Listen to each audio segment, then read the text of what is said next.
Welcome to Tantrum Math Studio D. I'm Kevin Dupp. Today we're looking at Foragers, the worker placement expansion from Dr. Finn's games.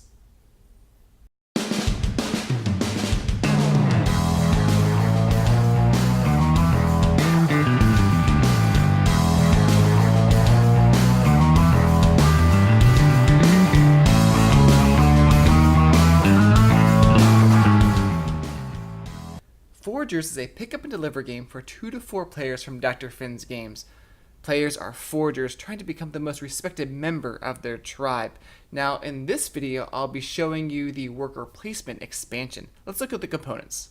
The expansion comes with a new set of cards and a new rule set that completely changes how you play at all player counts. I'll explain the overall changes and then briefly talk about the 2-player variant as well. For setup, you'll not use the original player action cards, common action cards, hunt leader cards, or spoilage cards. You'll set up the play area as you usually would, except players don't get victory points at the beginning of the game. You'll place the new reference card and new turn order card near the board. Make sure it's on the right side depending on the player count. You play with a number of the new rotating action cards depending on player counts too, placing some of them face up and the rest face down. This deck will help keep track of the number of rounds. There's no planning phase since players don't have cards in their hands now. Players move directly to the acting phase and do so in turn order.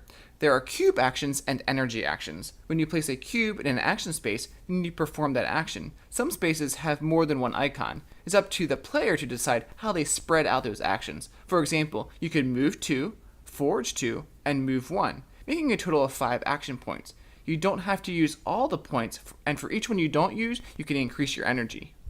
You can also spend energy for energy actions, things like eating, sharing, discovering, picking up a tool, and walking. You can do energy actions before or after, but not during cube actions. There's no more running, but you can still walk for 4 energy.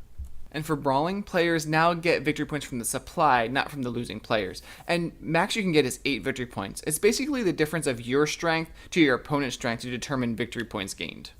Then the spoilage phase. Spoilage now occurs every turn by all food spoiling 1. Each player spoils food at the start of his or her turn, and spoilage cards are not used. Then there's the assessing phase. The player whose cube was the highest on the first action card now gets to go first for the next round, and so on. So you rearrange the cubes on the turn order card accordingly. You then discard the first action card, slide the cards down, and reveal a new action card, and a new round begins. One of the main updates for the 2-player variant is instead of 2 dummy foragers, there's an enemy pawn that also includes a d6. When players want to take an action on the second card, they first do a provoking the enemy action. The active player rolls a die, and then moves the enemy pawn around the board clockwise or counterclockwise, the number of spaces on the die, the player's choice, and then removes the highest share token on that tile and all the food of that type too. And I believe Dr. Finn is working on what happens if an enemy passes through or lands in a tile occupied by a player. I think the enemy takes energy from that player. As you can see, this pack of cards is not just an add-on. It's a totally new way of playing at all player counts. And I also think it's a much better 2-player variant. Now, if you already own Foragers, then you definitely need to get this expansion. And if you don't own Foragers, and this sounds like something you would enjoy, then check out the campaign coming to Kickstarter soon.